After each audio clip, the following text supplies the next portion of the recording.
అనేటువంటి బైబిల్లో నుంచి యోహాను సువార్త 15వ అధ్యాయం 16వ వాక్య భాగాన్ని నేను చదువుతాను. మీరు చాలా జాగ్రత్తగా ఆ మాటలు మీరు ఆలకించండి.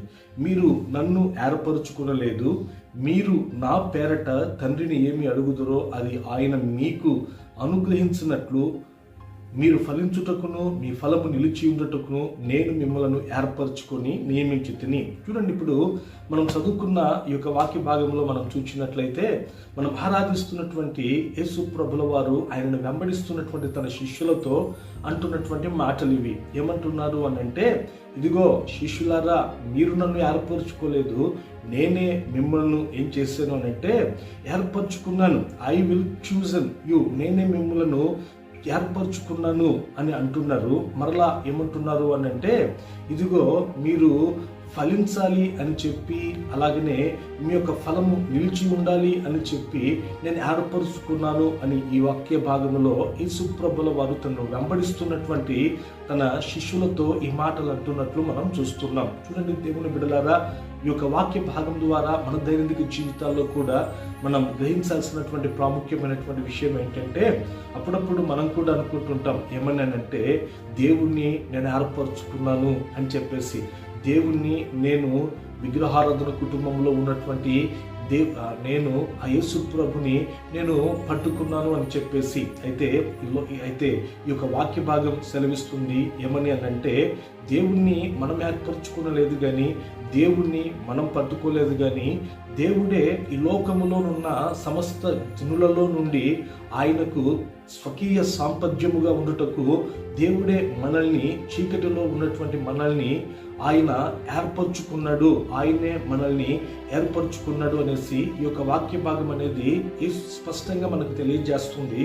యేసు ప్రభుల వారి ఈ మాట మనతో అంటున్నాడు ఏమనంటే, నేనే మిమ్ములను ఏర్పరచుకున్నాను, నేనే మిమ్ములను ఏర్పరచుకున్నాను అని చెప్పేసి. అయితే ఎందుకని ఈ దేవుడు మనల్ని ఏర్పరచుకున్నాడు, ఆయన ఏర్పాటులో ఉన్నటువంటి ప్రాముఖ్యమైనటువంటి ఉద్దేశం ఏమిటి అనేసి మనం చూసినట్లయితే దానికి సమాధానం కూడా ఈ యొక్క వాక్య భాగంలోనే మనం చూస్తాం.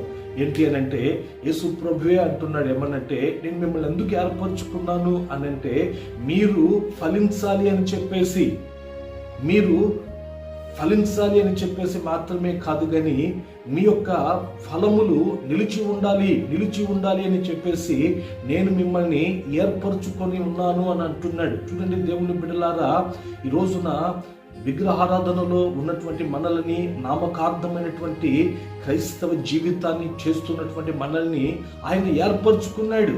దేనికోసం ఆయన ఏర్పరచుకున్నాడంటే, ఈ రోజున మనం తెలుసుకోవాలి, మనం ఈ లోకములో ఫలించాలి అని చెప్పి, ఈ లోకములో మనము ఫలించాలి అని చెప్పేసి ఆయన మనల్ని ఏర్పరచుకున్నాడు. ఫలించుట అనగా దాని అర్థం ఏమిటి అని అంటే, ఫలించుట అనగా మనం అభివృద్ధి పొందడం, ఫలించుట అనగా విస్తరించడం, ఫలించుట అనగా మనము వృద్ధి పొందడం అనేసి ఇలా నానా పర్యాయ పదానికి ఉన్నాయి. దేవుని బిడలమైనటువంటి మనము ఫలించాలి. చూడండి, ఏదో ఒక కోణంలో ఫలించి ఇంకొక కోణంలో ఫలించకపోవడం కాదు కానీ, అన్ని కోణాలలో దేవుని బిడలమైనటువంటి మనము ఫలించాలి. అన్నిటికంటే ముఖ్యంగా దేవుని బిడలు ఆత్మీయంగా ఫలించాలి.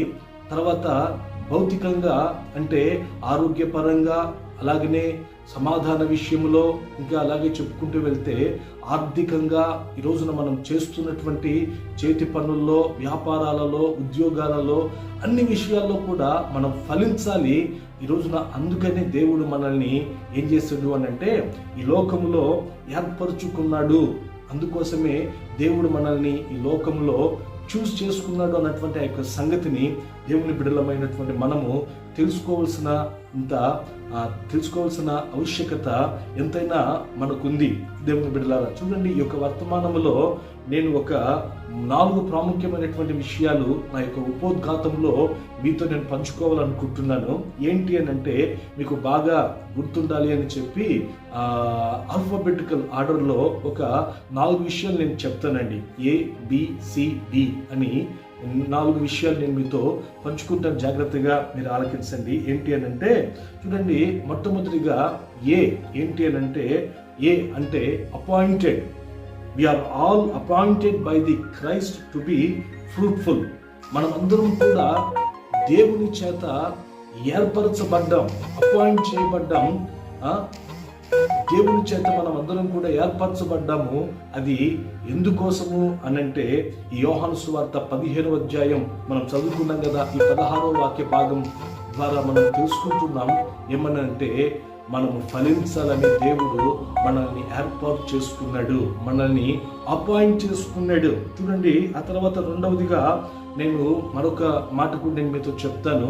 బి ఏంటి అని అంటే we are all blessed to be fruitful. అంటే మనం అందరం కూడా దేవుని చేత ఆశీర్వదించబడుచున్నాము. అది దేనికోసము అనంటే మనం ఫలించాలి అని చెప్పేసి. చూడండి, ఆది కాండంలో మనము 1వ అధ్యాయం 28వ వాక్య భాగంలో మనం చూసినట్లయితే ఆ 1వ అధ్యాయం 28వ వాక్యములో ఆదిలో ఆదాము హవ్వల్ని దేవుడు సృష్టించాడు, క్రియేట్ చేసి వారిని ఎక్కడ పెట్టాడు అని అంటే సుఖము అనేటువంటి ఒక ఏదెను తోటలో వారిని పెట్టాడు.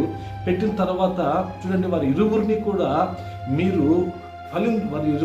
దేవుడు ఆశీర్వదించినట్లుగా మనం చూస్తాం. ఆ 28వ వాక్యములో ఏమని దేవుడు ఆశీర్వదించాడు అని అంటే దేవుడు వారిని ఆశీర్వదించెను. ఎట్లనగా మీరు ఫలించి అభివృద్ధి పొంది విస్తరించి భూమిని నిండించి దానిని మీరు లోపరుచుకొనుడి అని చెప్పి అన్నట్లుగా మనం చూస్తున్నాం. అంటే గమనించండి, అక్కడ దేవుడు వారిని ఆశీర్వదిస్తున్నాడు. ఏమని ఆశీర్వదిస్తున్నాడు అని అంటే, ఇదిగో నేను మిమ్మల్ని ఈ యొక్క ఏదైనా తోటలో పెట్టాను కదా, ఈ యొక్క ఏదైనా తోటలో మీరు అక్కడేసిన గొంగలి అక్కడే అన్నట్లుగా మీరు ఉండండి అని చెప్పి వారిని వదిలేలా, వారిని ఆశీర్వదించాలా. దేవుడు వారిని ఆశీర్వదిస్తున్నాడు. ఏమని అని అంటే మీరు ఫలించండి అని చెప్పేసి. అంటే దేవుడు మనల్ని ఆశీర్వదించేది కూడా దేనికోసమో తెలుసా? దేవుడు మనల్ని ఆశీర్వదించేది కూడా ఎందుకు అని అంటే ఈ వాక్య భాగం చెప్తున్న మాట ఏంటంటే మనం ఫలించాలి అని. చూడండి, మనం దేవుని మందిరానికి వచ్చినప్పుడు, దేవుని మనం ఆరాధిస్తున్నప్పుడు దేవుని ఆశీర్వాదాలు మన మీద కుమ్మరించబడతాయి. దేవుడు తన ఆశీర్వాదముల చేత మనల్ని ఆయన నింపుతాడు. దైవ సేవకులు మీ మీద చేతులుంచి మీ నిమిత్తమై ప్రార్థన చేస్తున్నప్పుడు దేవుని ఆశీర్వాదాలు మీ మీదకి వస్తాయి. ఎందుకు దేవుడు మిమ్మల్ని ఆశీర్వదిస్తున్నాడు అనంటే దానికి కూడా గల కారణం ఏమిటి అనంటే ఫర్ బ్లెస్. ఎందుకు అనంటే దేవుని బిడ్డలారా మీరు ఫలించాలి అని చెప్పి. మొదటిగా we are all appointed by the Christ to be fruitful. రెండవదిగా we are all blessed to be fruitful. We are all blessed to be fruitful. చూడండి, బైబిల్ గ్రంథంలో మనము మన పితరులలో మనం చూసినట్లయితే 3 generations మనం చూస్తాం. మన పితరులలో 3 తరాలు మనం చూస్తాం. మొదటి తరం ఎవరు అని అంటే అబ్రహాం, రెండవ తరం ఎవరు అని అంటే తర్వాత ఇస్సాకు, మూడవ తరం ఎవరు అని అంటే దేవుని బిడ్డలారా యాకోబు. చూడండి, ఈ 3 generations ని దేవుడు ఆశీర్వదించినట్లుగా మనం చూస్తాం. మొట్టమొదటిగా మనం ఆది కాండం 17వ అధ్యాయం 6వ వాక్య భాగంలో అబ్రహాం దగ్గరికి వచ్చి మనం చూసినట్లయితే అక్కడ మనము ఏం గమనిస్తామంటే అబ్రహాముతో దేవుడు అంటున్నటువంటి మాటలు మనం చూస్తాం. అబ్రహాంతో దేవుడు చేస్తున్న వాగ్దానాన్ని మనం చూస్తాం.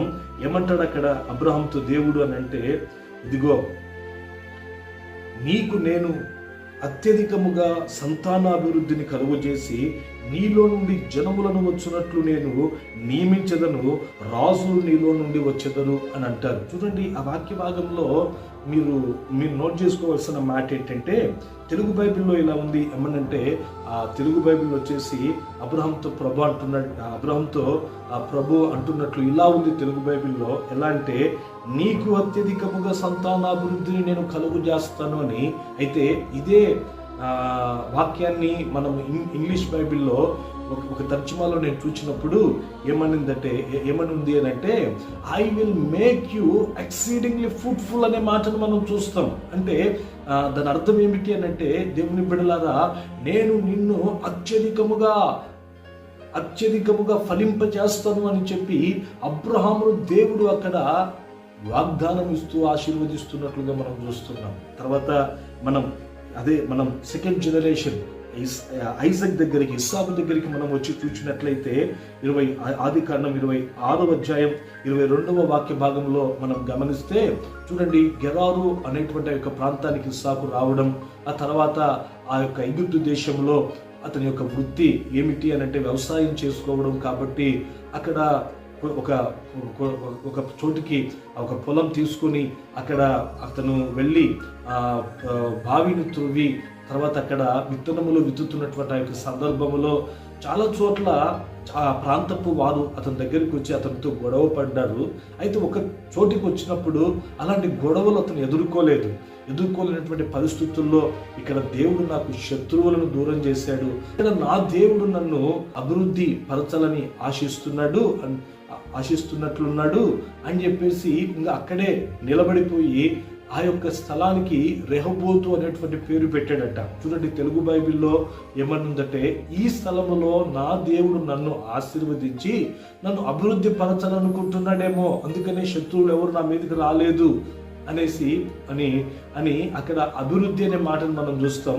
అయితే అదే మాటను మనం ఇంగ్లీష్ బైబిల్లో మనం చూసినట్లయితే, ఈ స్థలములో నా దేవుడు నన్ను ఫలింప చేస్తాడేమో అనే మాటను మనం గమనిస్తాం. దేవుని బిడ్డలారా, అంటే చూడండి, ఎందుకు చెప్తున్నాను ఈ మాటలు అని అంటే, దేవుడు మనల్ని బ్లెస్ చేసేది దేనికోసము అని అంటే మనం ఫలించాలి అని చెప్పేసేది. చూడండి, ఇంకా యాకోబు జీవితంలో కూడా మనం చూసినట్లయితే 35వ అధ్యాయం 11వ వాక్య భాగంలో యాకోబుతో దేవుడే అని అంటాడు, మరియు దేవుడు నేను సర్వశక్తి కలిగినటువంటి దేవుడను, నీవు ఫలించి అభివృద్ధి పొందుము అని యాకోబును ఆశీర్వదిస్తున్నట్లుగా చూస్తున్నాం.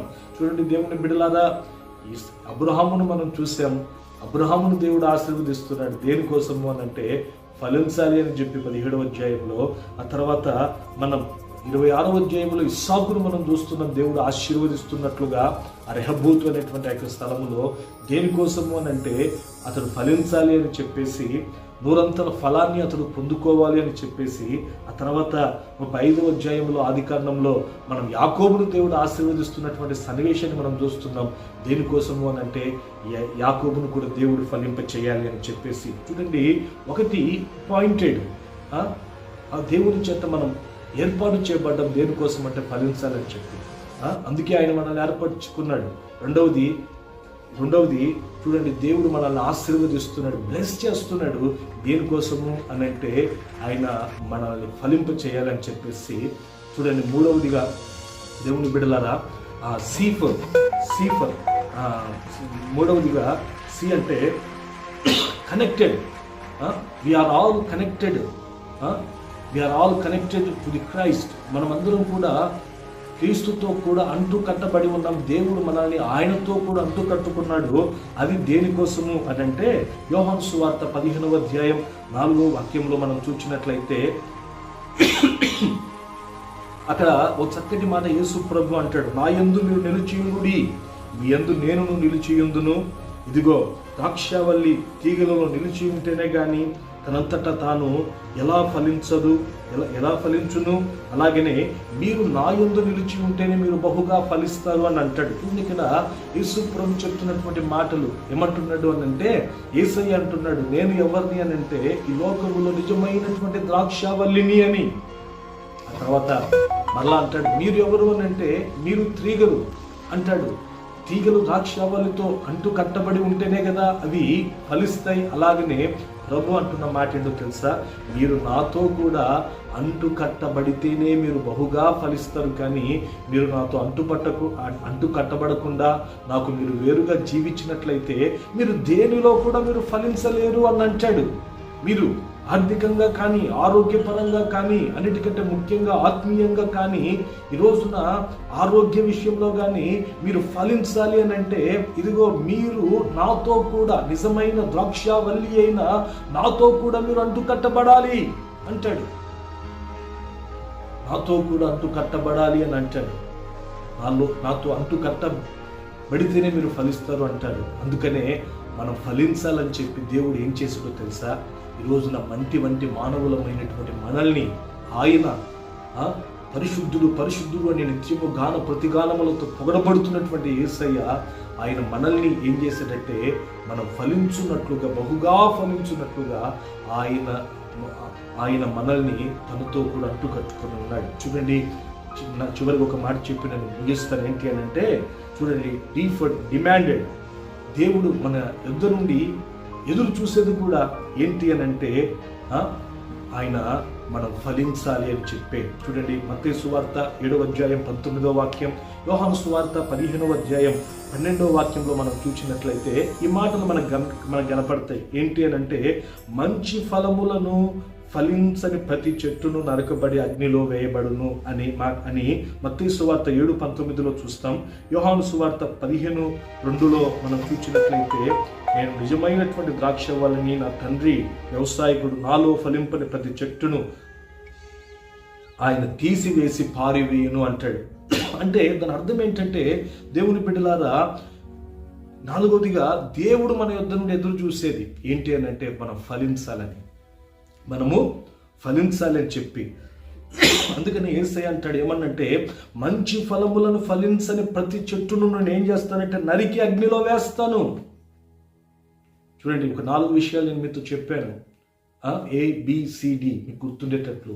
ఏంటంటే ఏ అపాయింటెడ్, ఆయన మనల్ని ఏర్పరచుకున్నాడు దేనికోసము అని అంటే మనం ఫలించాలి అని. బి, ఆయన మనల్ని బ్లెస్ చేస్తున్నాడు దేనికోసము అని అంటే మనం ఫలించాలి అని చెప్పి. సి, ఆయన తనతో కూడా మనల్ని అంటు కట్టుకున్నాడు దేనికోసము అని అంటే మనం ఫలించాలని. డి, ఆయన డిమాండ్ చేస్తున్నాడు మన యుద్ధ నుండి. ఏంటి అని అంటే ఇదిగో వెండి బంగారాలు నా దగ్గరికి తీసుకొని రా అని కాదు ఆయన డిమాండ్. ఇంకా కానుకలు బలులు నాకు నువ్వు అర్పించు అని కాదు ఆయన డిమాండ్. ఆయన డిమాండ్ ఏంటంటే ఇదిగో మీరు ఫలించండి, ఫలించని ప్రతి చెట్టును నరికి అగ్నిలో నేను పారవేస్తాను అంటున్నాడు.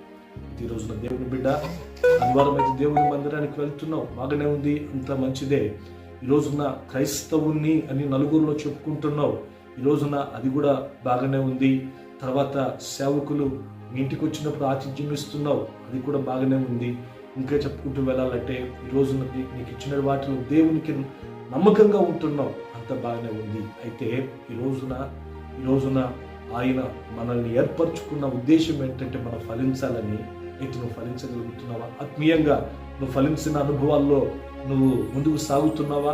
ఆత్మ ఫలములు కలిగి, నీటి ఫలములు కలిగి నువ్వు జీవించగలుగుతున్నావా? లేకపోతే ఫలములు లేనటువంటి ఎండిపోయినటువంటి చెట్టు మాదిరి నీవు ఉంటున్నావా? సరాలోచించు. ఆత్మీయతను ఆర్థికంగా ఫలించగలుగుతున్నావా? ఇంకా ఆరోగ్య విషయంలో ఫలించగలుగుతున్నావా? సమాధాన విషయంలో నువ్వు ఫలించగలుగుతున్నావా? ఈ రోజున నేను మీకోసం ప్రార్థన చేస్తున్నాను. దేవుని బిడ్డలారా, మీరు ఫలించాలి, మనం ఫలించాలి. అందుకే మనల్ని దేవుడు ఏర్పరచుకున్నాడు. దేవుడు నిశ్చయముగా ఈ వర్తమానం వింటున్నటువంటి ప్రతి ఒక్కరిని అన్ని విషయములలో నా దేవుడు ఫలింపచేయునుగాక. చిన్న ప్రార్థన చేసుకుందాం. కళ్ళు వేయండి. ప్రేమ స్వరూపుడమైన తండ్రి, జీవాధిపతి అయిన యేసయ్య, మీ పరిశుద్ధమైన పాదాలకు వందనాలు. ఈ ఉదయకాల సమయమందున మీరు మాతో మాట్లాడినటువంటి ప్రతి మాటను బట్టి మీకు స్తోత్రాలు. నేను మిమ్మల్ని ఏర్పరచుకున్నాను, ఎందుకు అని అంటే మీరు మమ్మల్ని ఫలింప చేయాలని ఏర్పరచుకున్నారు అని చెప్పి, అయ్యా మేము అన్ని విషయాల్లో ఫలించాలన్నది మీ చిత్తమని తండ్రి యేసయ్య ఒక 4 ప్రాముఖ్యమైనటువంటి విషయాలు మా ముందు ఉంచారు. ఏంటంటే తండ్రి, మీరు మమ్మల్ని అపాయింట్ చేస్తుంది నాయన మేము ఫలించాలని, మీరు మమ్మల్ని బ్లెస్ చేస్తుంది మేము ఫలించాలని, మీతో కూడా మమ్మల్ని కనెక్ట్ చేసుకుంది మేము ఫలించాలని, అలాగనే మీరు మా నుండి డిమాండ్ చేసేది కూడా మేము ఫలించాలనే ప్రభువా. అయితే నాయన ఇంతవరకు మా జీవితంలో కొన్ని విషయాల్లో మేము ఫలించగలిగాం, కొన్ని విషయంలో మేము ఫలించలేకపోయాం. ఏ విషయంలో ఫలించలేకపోయామో, ఏ విషయంలో ఫలించామో మీకు తెలుసు. ఫలించనేటువంటి విషయంలో నా తండ్రి సంవత్సరాంతంలో మీ కొరకు మేము ఫలించేటువంటి బిడలుగా మీరు మార్చండి. వర్తమానం వింటున్నటువంటి ప్రతి ఒక్కరిని మీరు నాయన అన్ని విషయాల్లో ఫలింపచేసి మీ ఘనమైనటువంటి నామానికి మహిమ తెచ్చుకోమని యేసు నామమున ప్రార్థించి అడిగి వేడుకొంచున్నాం పరమ తండ్రి. ఆమేన్, ఆమేన్. ఈ యొక్క వర్తమానం మీ వినికిడిలో ఫలభరితంగా నా యేసయ్య మార్చును గాక. ఆమేన్.